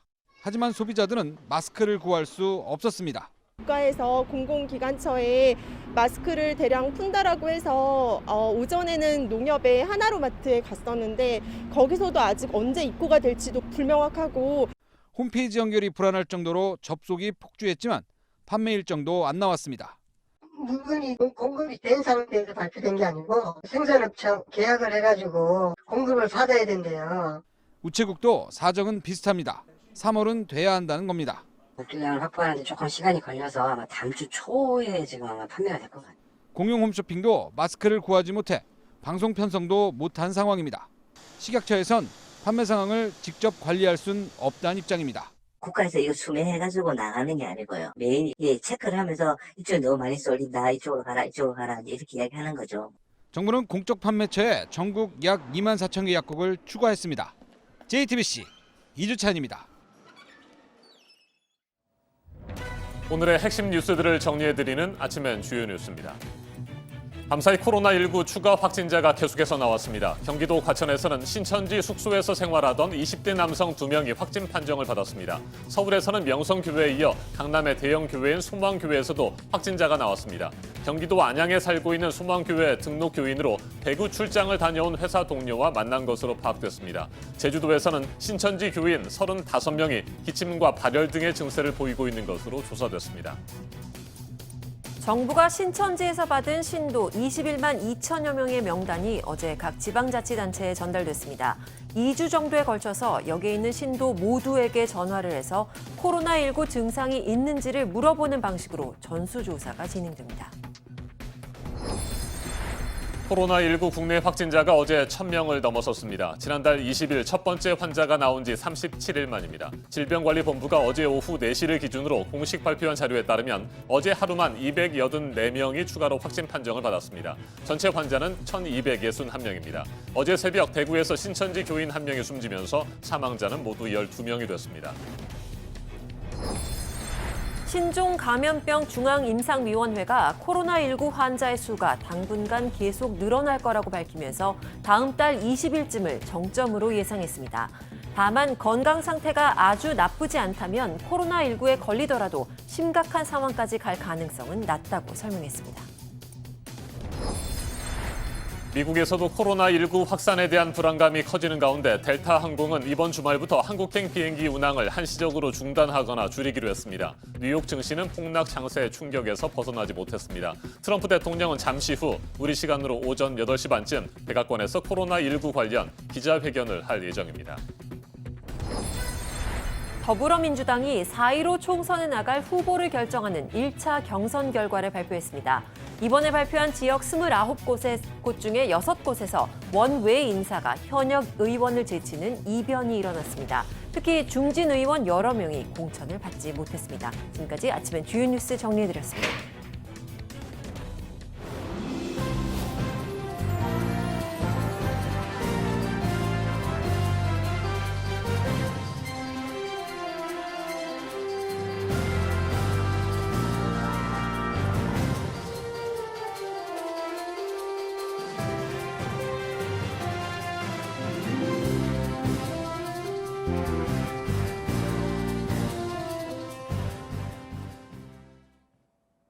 코로나19 사망자가 중국 다음으로 많은 이란은 이웃나라들한테 바이러스를 퍼뜨리는 진원이 되고 있습니다. 특히 감염 환자 수가 실제보다 적게 집계되고 있다는 의혹을 강하게 부인했던 보건부 차관도 확진 판정을 받았습니다. 이한길 기자입니다. 현지 시간 24일 이란 보건부 차관의 기자회견 장면입니다. 자꾸 휴지로 땀을 닦고 기침도 합니다. 이 자리에서 이란이 감염 환자 수치를 은폐하고 있다는 의혹을 강력하게 부인했습니다. اگر تعداد فوت شده در قم به دلیل این بیماری نصف و 1/4 این تعدادم باشه من استعفا میدم. 하지만 하루 만에 정작 본인이 코로나19에 감염됐다는 내용을 알렸습니다. تست اولیه هم آخر شب مثبت شد. از دیشب خودم رو در محل ایزوله کردم. چند دقیقه پیش به من گفتن که تست نهایی قطعی شده. 이란 전체 확진자 수도 하루 만에 40여 명 늘어 현재 139명까지 치솟았습니다. 사망자는 19명으로 중국 다음으로 많습니다. 더 큰 문제는 이웃 중동 나라들에까지 바이러스가 급속히 전파되고 있다는 겁니다. 바레인과 쿠웨이트 등 주변국에선 이란을 다녀온 뒤 코로나19에 감염된 사람이 모두 40명에 이르는 것으로 집계됐습니다. 이들 대부분은 중부에 있는 시아파 성지 쿰을 방문했습니다. 이곳은 연간 2천만 명의 신도들이 찾는 성지 순례 코스로 꼽힙니다. 이란 정부가 여전히 최초 전파자조차 밝히지 못하고 있는 가운데 순례객들을 통해 바이러스가 중동 전역으로 퍼지고 있다는 우려가 나옵니다. JTBC 이한길입니다. 네, 지금부터는 다시 한번 보도국을 연결해 보겠습니다. 비교적 확진자가 적게 나왔던 전북 지역에서도 오늘 아침에 추가 확진자가 나왔습니다. 이재승 기자, 군산에 있는 아들의 집을 갔던 부부가 확진 판정을 받았다고요? 네, 그렇습니다. 전북 군산시를 방문했다가 코로나19 확진을 받은 70대 여성에 이어서 그 남편도 양성 판정을 받았습니다. 이는 전북에서 5번째 확진자입니다. 전라북도에 따르면 대구에서 전북 군산의 작은 아들 집에 온 70살 A씨가 확진 판정을 받은 데 이어 남편 B씨도 오늘 양성 판정을 받았습니다. 부부는 줄곧 함께 지내왔습니다. A씨와 B씨는 각각 원광대병원과 전북대병원에서 격리 치료를 받고 있습니다. A씨를 군산으로 모셔와 함께 거주한 아들과 며느리는 음성을 받았습니다. 보건당국은 부부의 동선과 접촉자를 파악하는 데 주력하고 있습니다. 그리고 유럽에서는 코로나19 확산의 진원지가 이탈리아가 되고 있습니다. 바이러스에 감염된 사람이 400명에 도달했다는 소식이 들어와 있는데요. 증가세가 어떤가요? 네, 이탈리아 보건당국은 현지 시간 26일 밤 기준으로 전국의 코로나19 확진자 수는 400명이라고 밝혔습니다. 이는 전날에 비해 75명이 추가된 것입니다. 그 전날 100명 가까이 폭증한 것에 비해서는 증가세가 다소 둔화됐습니다. 사망자는 1명이 늘어 12명이 됐습니다. 69세 남성인데 바이러스에 감염되기 전에 이미 중대 질환으로 병원 치료를 받고 있었다고 전해집니다. 이번에 확진을 받은 여성이 큰 어려움 없이 출산에 성공했다는 소식도 들어왔습니다. 신생아는 감염 검사에서 음성 반응을 보였다고 이탈리아 안사통신은 전했습니다. 지금까지 아침엔 지금 JTBC 이재승입니다. 맞짱 토론 시간입니다. 오늘은 코로나19 사태가 우리 경제에 미치는 영향과 정부의 대응 방안에 대해 집중적으로 짚어보겠습니다. 먼저 출연자들을 소개해드립니다. 제 오른쪽입니다. 이종욱 서울여대 경제학과 명예교수입니다. 예, 반갑습니다. 네, 안녕하십니까? 반갑습니다. 그리고 제 왼쪽입니다. 최백은 건국대 경제학과 교수입니다. 네, 안녕하세요. 네, 어서 오십시오. 코로나19 사태가 장기화되면서 경제적 충격이 갈수록 커지고 있습니다. 문재인 대통령은 추경 편성을 지시했습니다. 한국은행 금융통화위원회는 오늘 오전 기준금리 인하 여부를 발표할 예정입니다. 토론 시작하겠습니다. 네, 먼저 두 분께 질문을 드리겠습니다. 문재인 대통령, 현 경제 상황을 비상경제시국으로 규정을 했습니다. 이에 대해서 동의를 하시는지 궁금합니다. 먼저 이 교수님. 경제 비상시국이라는 것은 일리가 있다고 저는 생각합니다. 왜 그러냐면 다 아다시피 정상적인 경제 활동을 못 하지 않습니까? 그리고 마스크를 쓰고 그 경제 활동을 한 자체는 벌써 정상적인 경제 활동이 아닙니다.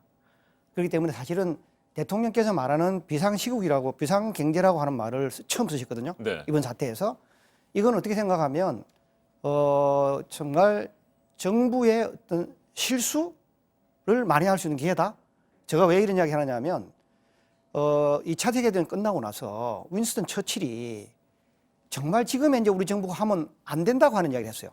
특히 공공 부분에서 리더십을 발휘하는 부분, 즉 공공이라고 하는 국회, 정부, 지방자치단체 다 이야기하겠죠. 이런 사람들이 곧 사라질 그 거짓 희망을 주는 것은 자기의 리더십에서 가장 큰 최악의 실수다고 이야기를 하거든요. 전쟁을 치르면서. 지금 우리의 지금 그 코로나19가 그런 상태지 않습니까?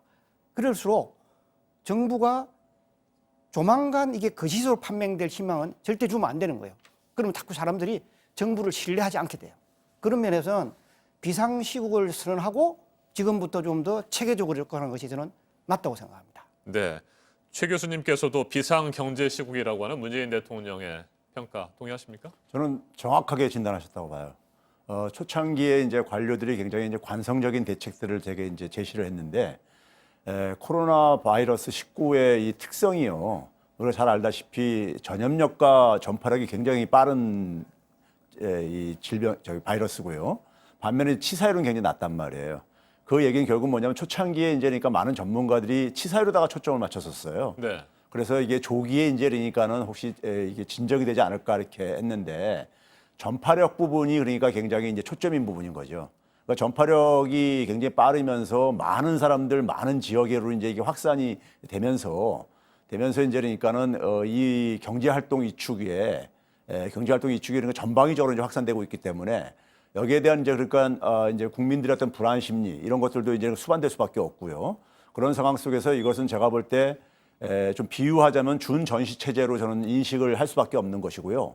과거의 관성적인 대책을 뛰어넘는 그래서 이제 대통령께서도 이제 그러니까는 상상력을 좀 동원해라. 네. 단순한 그러니까는 무슨 뭐 재정을 조기 집행하는 이런 걸 넘어서서 하라고 이제 그러니까 지시했던 것들로 저는 정확한 인식에서 출발한다고 보고 있습니다. 네. 최근 로이터 통신도 이 같은 예측을 했습니다. 중국을 제외하면 한국에서 경제적 충격이 가장 클 것이다. 이런 전망인데 이 부분에 대해서도 어떻게 생각하시는지요? 로이터가 네. 그렇게 이야기하는 부분은 일리가 있다 생각해요. 왜 그러냐면 지금 우리 저 코로나19로 영향을 많이 받는 가장 큰 국가 가운데 하나가 일단 한국이잖아요. 한국의 경우에는 대외 경제 의존도가 GDP 대비 한 85에서 83% 정도 된단 말이죠. 네. 그러면 지금 이제 사람들이 이동이 제한돼 있잖아요. 이동이 제한돼 있으면 사람 이동이 제한돼 있으면 물류 이동 자체라는 것도 상당히 쉽지 않거든요. 그렇기 때문에 지금 우리가 상당히 영향을 많이 받을 거라 하는 거는 뭐 전문가 같으면 뭐 누구든지 이야기를 할 수 있는 이야기인데 문제는 이거를 얼마나 오랫동안 얼마나 크게 영향을 받을 것이냐만 지금 남아 있는 거죠. 그런데 지금 이제 대통령께서 아까 말씀하신 비상경제시국이라고 이렇게 하니까 지금 이게 경제의 문제에서 시작한 건 아니잖아요. 네. 사실은 코로나19라고 하는 전염병에서 시작한 문제거든요. 그러니까 전염병 그 이후에 비상경제로 가야 되는 거죠. 그게 진정이 안 되면 비상경제 관련된 부분은 정상화되기 불가능합니다. 사람이 경제 활동을 할 수 없는데 어떻게 이거 뭐 경제가 움직이겠어요. 그렇기 때문에 로이터가 본 것은 적절하다 보는데 이제 정부가 이거를 갖다가 어떤 기간 내에 코로나19를 억제시키고 정상적인 경제 쪽으로 진입하게 만드느냐에 따라 외국 기관들이 예측한 것이 틀리게 할 수도 있고 오히려 그 틀리게 하는 것이 한국 경제가 빨리 회복해 가는 길이겠죠. 네. 네. 앞서 저희가 전해드렸는데 중앙임상위원회 다음 달 20일쯤입니다. 그러니까 국내에서 첫 환자가 발생한 지 2달이 되는 게 다음 달 20일인데 그 즈음에 확진자 수가 정점을 찍고 그다음에 조금씩 뭐 진정되지 않을까 뭐 이런 기대도 좀 한 것 같습니다. 이렇게 된다고 한다면 3월 말 정도로 어느 정도 진정이 됐을 때 우리 경제에 미치는 영향은 언제까지 갈까요?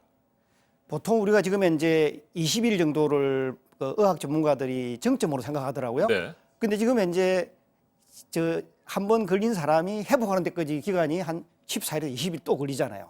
그러면 사실 그 사람들이 활동을 못하게 되는 동안에는 경제 활동도 사실은 정상화되기 어렵거든요. 그러니까 사실 제가 물어본 바에 의하면 2개월은 경제 활동이 정상적이지 않지 않겠느냐. 그러면 이제 3월 20일 정도까지가 피크가 되고 그다음에 3월 20일 지나고 그다음 한 달은 서서히 정상화가 되겠죠. 네.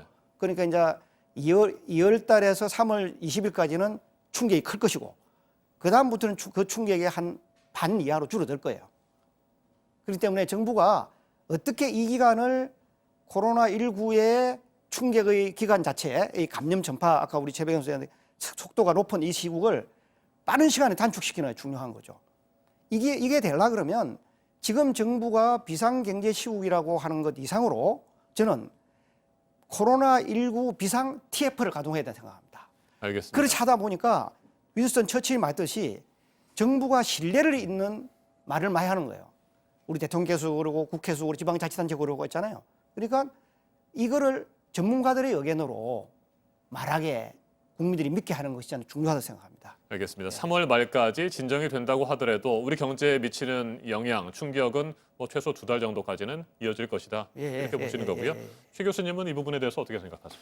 저는 중국이 일단 좀 이제 자신감을 갖기 시작한 것 같아요. 그래서 시진핑도 그러니까는 생산의 활동에 복귀를 이제 그러니까 지시를 하고 있고 그러면 이제 그러니까 중국발 요인은 그러니까 좀 이제 생각보다도 그러니까 지금 이 감염자 규모에 비해 가지고는 생산 활동은 그러니까 우리가 처음에 예상했던 것보다는 조기에 그러니까 정상화될 가능성도 배제할 수 없다고 보고 있고요. 두 번째는 뭐냐면 이제 우리 국내 부분인데 국내 부분은 저는 이제 큰 고비는 넘었다고 보는 게요. 일단 이제 그러니까 신천지에 대한 그러니까 이 신자들에 대한 정보를 그러니까 이제 우리가 이제 확보한 게 저는 굉장히 핵심이라고 봐요. 결국은 이 방역에서 가장 중요한 것은 투명성이거든요.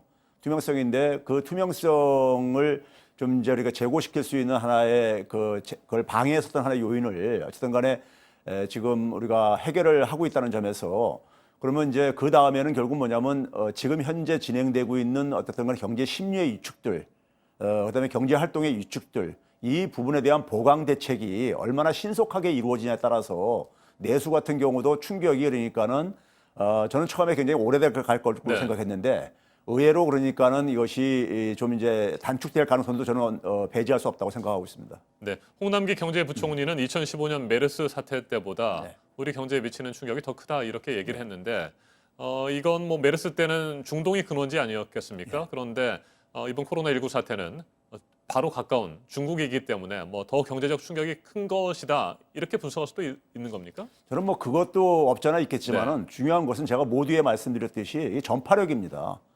메르스는 치사율이 그러니까 우리 메르스 코로나보다 높은 반면에 전파력은 그러니까 그렇게 높지는 않았었거든요. 근데 이 전파력이 높다 보니까는 상대적으로 그러니까 이 감염된 사람들이 굉장히 빠르게 확산되고 그다음에 이제 영향받는 사람들이 굉장히 많은 거죠. 많다 보니까 이제 그게 이제 초기에 이제 우리가 굉장히 거기에 대한 공포 이런 불안과 맞물리면서 사람들의 활동을 크게 위축시키고 있는 건데 이 부분이 이제 그러니까 저는 시간이 지나면서 그러니까 정부가 통제하고 방역에 대한 그러니까 이 통제가 어느 정도 효과를 나타나게 되면은 그게 이제 그러니까 저는 지금 전문가들이 얘기하는 3월 20일경이라는 것이 저는 그것도 한 맥시멈이라고 보고 있고요. 그래서 이제 그 전후에 그러니까 굉장히 정부의 집중적인 그러니까 우리가 지원이 좀 필요하다고 생각합니다.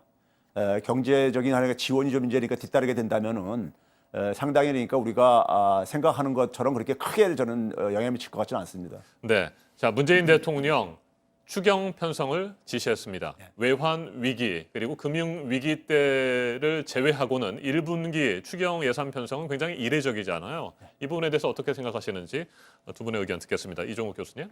사실 정부가 추경이라고 하는 것 자체를 꺼내는 것보다도 추경은 어디에 초점을 두고 할 것이냐가 되게 중요해요. 메르스 때 추경할 때 11조 6천 할 때도 그 말을 썼어요. 메르스 극복, 가뭄 극복이라고 썼어요.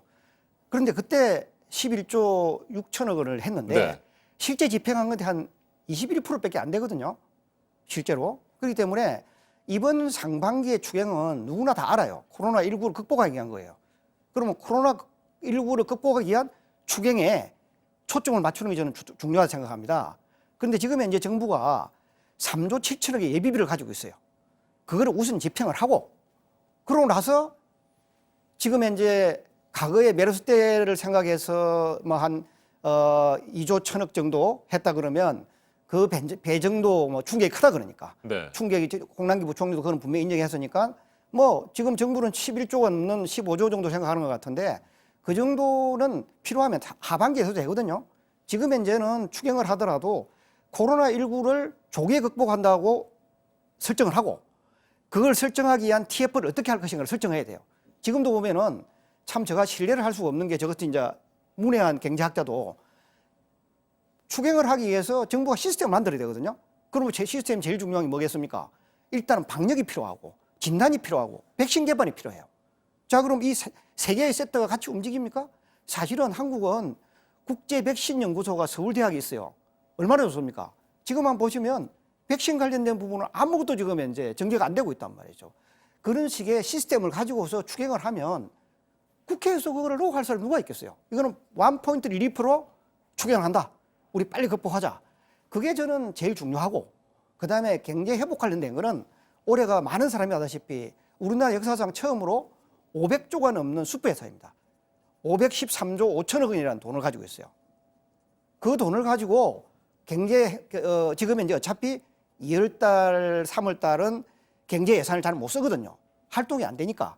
그러면 아까 우리 최보 교수 말한 대로 극복되고 나면 상반기에 지금 한 305조를 쓰려고 그러거든요. 그때 집행하면 된다는 말이죠. 네. 그런데 지금 추경을 하는데 이 추경이 어디에 초점이 주어지는가에 따라서 추경 편성 속도가 달라지거든요. 알겠습니다. 의료 분야는 잘 모르시는 경제학자이시지만 예. 이 추경 예산을 10조 원 이상 이렇게 너무 많이 편성해서는 안 된다. 저는 그렇게 생각합니다. 네, 이런 결론으로 듣겠습니다. 네, 최 교수님은 어떤 생각이세요? 저는 그 설 연휴가 끝나는 바로 다음 날 1월 27일 날에요. 다른 방송에 출연해가지고 추경 편성. 그 당시는 아무도 추경 얘기 안 할 텐데 제가 아마 국내에서 최초로 추경 필요할 것이다. 추경 준비를 해야 된다고 제가 이렇게 얘기를 했었어요. 그 이유가 지금 이게 지금 보게 되면은 과거 메르스하고 다른 게요. 메르스하고 다른 걸 제가 계속 얘기했지만은 전파력이 굉장히 가다 보니까 사람들 활동을 그냥 이렇게 유축시키고 있어요. 근데 그 유축되는 과정 속에서 가장 지금 타격을 받는 게 뭐 대기업들조차도 일부 이제 건물들을 폐쇄하고 이제 이렇게 재택근무하고 있지만은 소위 말해가지고 이제 그러니까는 이 독립적인 경제 활동을 하시는 분들, 자영업자를 포함을 해가지고요. 독립적인 노동자들이 이게 이제 광범위하게 지금 이제 영향을 받고 있어요. 그래서 이분들에 대한 그러니까 저는 일차적으로 소득 지원이 좀 필요하다고 보고요. 그 다음에 뭐냐면은 소득 지원도 이제 그러니까 가능하면은 소비 쿠폰과 연계시켜가지고 다시 그러니까는 이제 시장으로 다시 들어갈 수 있도록 수요를 진작시키는데 좀 연결될 수 있도록이요. 그 다음에는 뭐냐면 또 이제 비용도 절감시켜줘야 돼요. 네. 수입이 줄어들고 있기 때문에 지금요. 그래서 이제 이런 부분들이 이제 그러니까 저는 제가 볼 때 당장 지금 필요로 한 겁니다. 2월 달부터요, 지금요. 2월 달에 지금 경제 활동이 굉장히 위축되면서 지금 소비자 심리도 지금 이제 급격하게 지금 하락하고 있기 때문에요. 그리고 이제 방역과 관련되어지는 것은 당연한 이제 그러니까 추가 예산이 필요한 것이고요. 그래서 이런 부분들을 그랬을 때 저는 추경은 저는 불가피하다고 봐요. 그러니까 올해 예산은 그러니까 사실 코로나19는 사실 고려하지 않은 예산이란 말이에요. 네. 그런데 코로나19라는 어떤 돌발 사태가 지금 발생한 상황 속에서 추경 편성은 저는 불가피하다고 보고 있고요. 단지 이제 이게 뭐냐면은 규모가 과거 메르스보다도 저는 더 규모가 클 수밖에 없다고 봐요. 왜 그러냐면 영향받는 사람들이 굉장히 많기 때문에요. 영향받는 사람이 많다는 얘기는 그만큼 뭐냐면 지원 규모도 커질 수밖에 없고, 그래서 예를 들어서 소득 지원 같은 경우도 저는 이제 그러니까 우리가 근로장려세제라든가 실업급여를 좀 더 유연하게 해가지고 소득 감소하시는 분들, 특히 이제 그러니까 경제적으로 어려운 소득이 좀 적으신 분들에 대해서 소득을 좀 직접 지원을 하시고, 거기에 그러니까 제가 아까 얘기했듯이 소비 쿠폰 같은 걸 연결시켜가지고 다시 그게 시장으로 환류 들어갈 수 있도록 이런 조치가 그러니까 저는 한 2, 3월 달 정도는 최소한 그러니까 한시적으로 집중적으로 저는 투입이 될 거라고 봅니다. 네.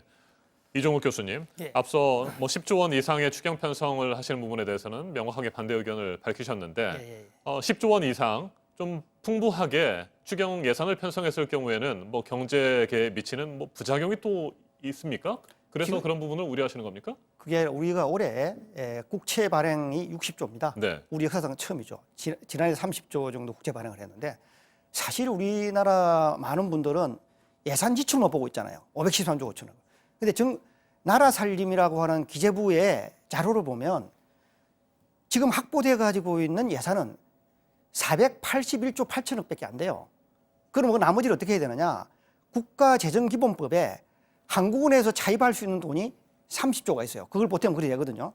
그러면 국채와 한국은행 차입을 하는 부분은 결국 국민이 나중에 올해는 안 하다 다음에 갚아야 될 이자가 있는 채권입니다, 이게. 그런데 지금 현재 정부가 가지고 있는 513조, 그 다음에 정부가 가지고 있는 예비비 3조 7천을 가지고 경제 활성화도 저는 가능하다 생각해요. 네. 그렇기 때문에 이번 추경은 코로나19 추경이라고 하는 말을 붙여서 그게 핀포인트를 줘야 된다는 거죠. 사실은 코로나19 추경이라고 하는 핀포인트를 주고 예산 편성해서 지출하면 이게 바로 경제 활성화가 됩니다. 지금 현재 2월 17일부터 보건복지부가 자가격리되는 가정과 개인에게 개인은 한 49만 원, 5인 가족에게는 147만 원, 4인 가족은 123만 원이라고 하는 걸 줄 수 있는 돈이 있단 말이죠. 각 부처마다 예비비가 있어요. 그걸 빨리 집행을 하면 돼요.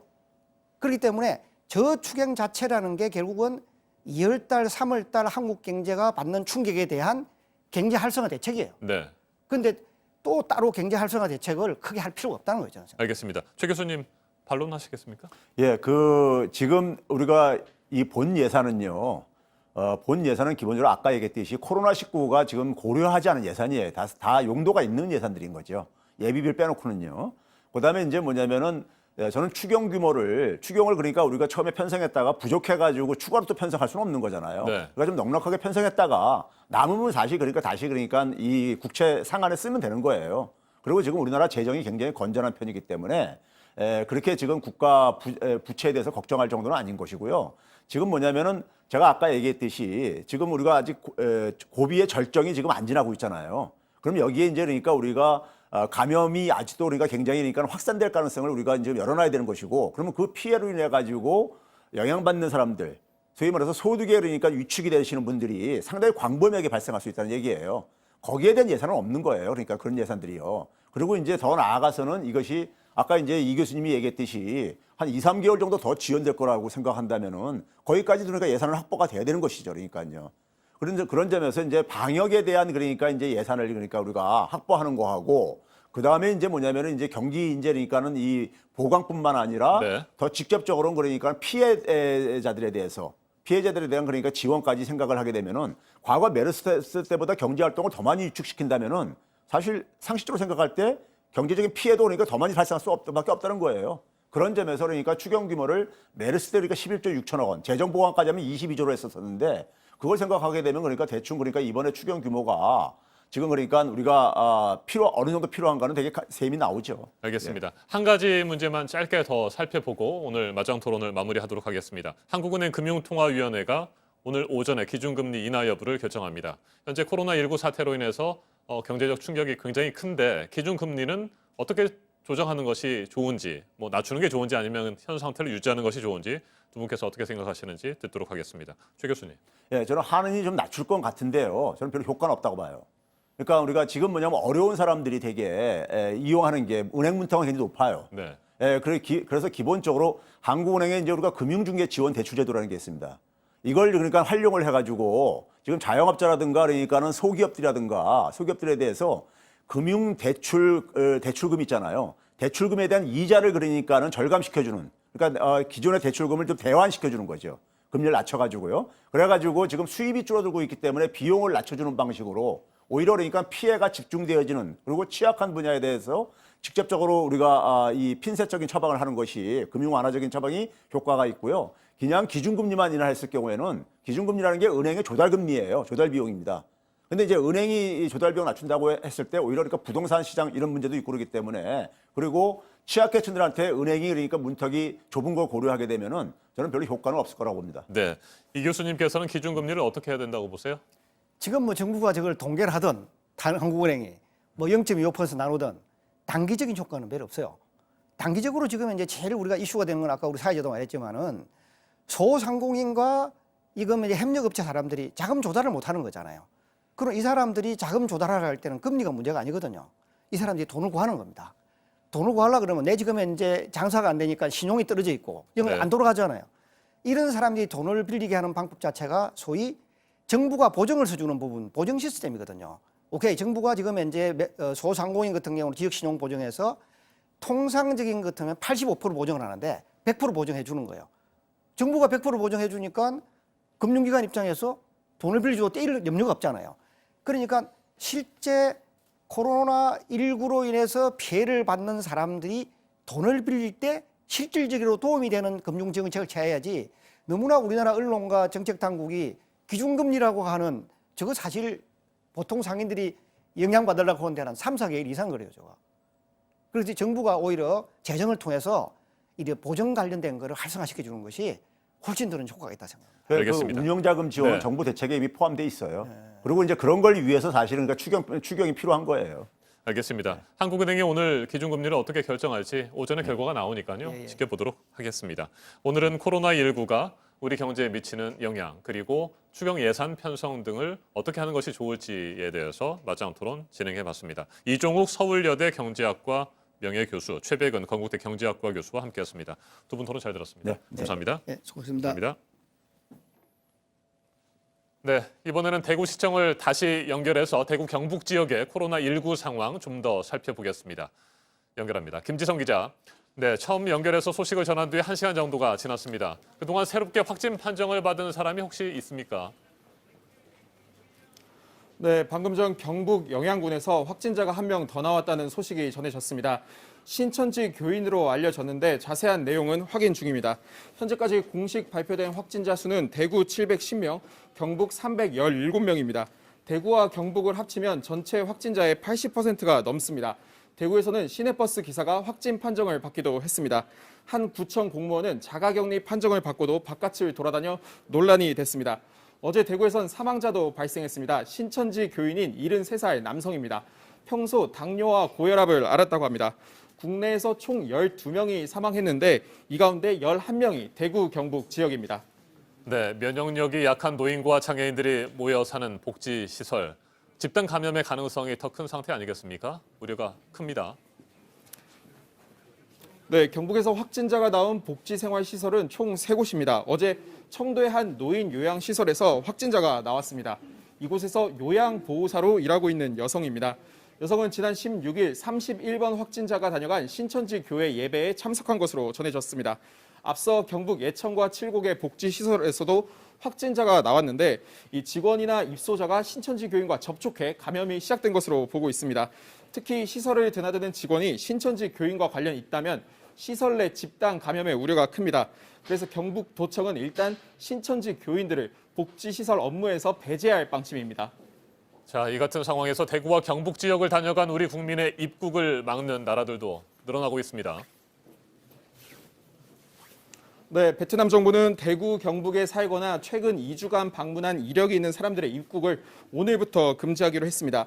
대구, 경북과 관련이 없더라도 한국에서 온 사람은 14일간 자가 격리됩니다.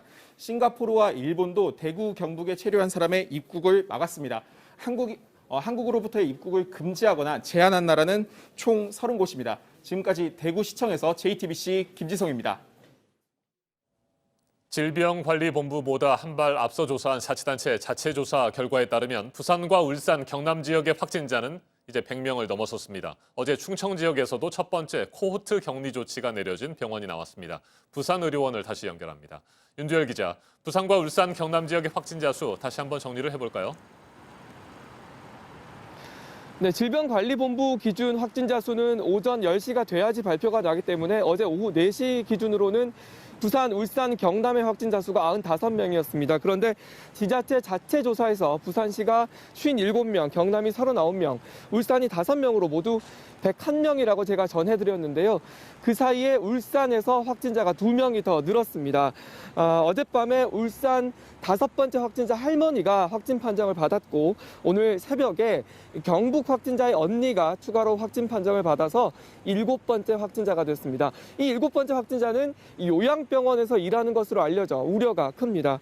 또 어제 질병관리본부는 부산의 확진자 수가 58명이라고 얘기를 했는데 이 한 명의 주소지가 경북으로 확인되면서 57명으로 한 명이 줄었습니다. 네, 부산 지역의 확진자가 빠르게 늘면서 부산항에도 비상이 걸렸다고 들었습니다. 현재 어떤 상태인가요? 네, 부산항은 우리나라 수출입 물동량의 90%를 차지하는 관문항입니다.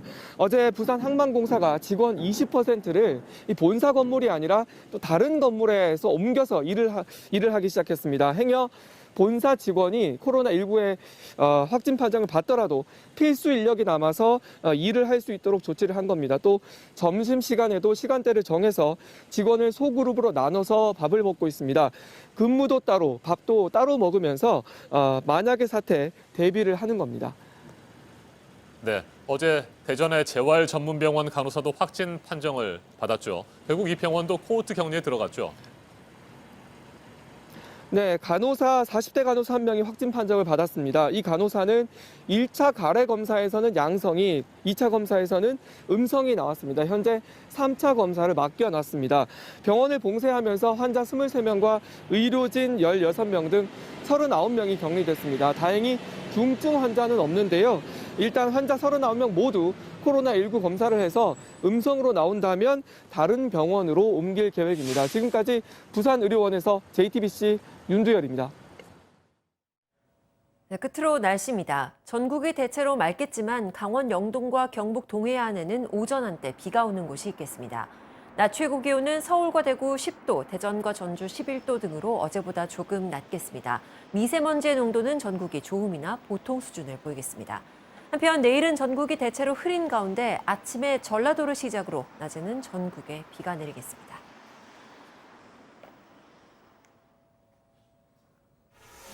아침엔 뉴스워치, 오늘 하루 관심을 가지고 지켜봐야 할, 기억해야 할 뉴스 끝으로 정리해드립니다. 밤사이 코로나19 추가 확진자가 계속해서 나왔습니다. 경기도 과천에서는 신천지 숙소에서 생활하던 20대 남성 2명이 확진 판정을 받았습니다.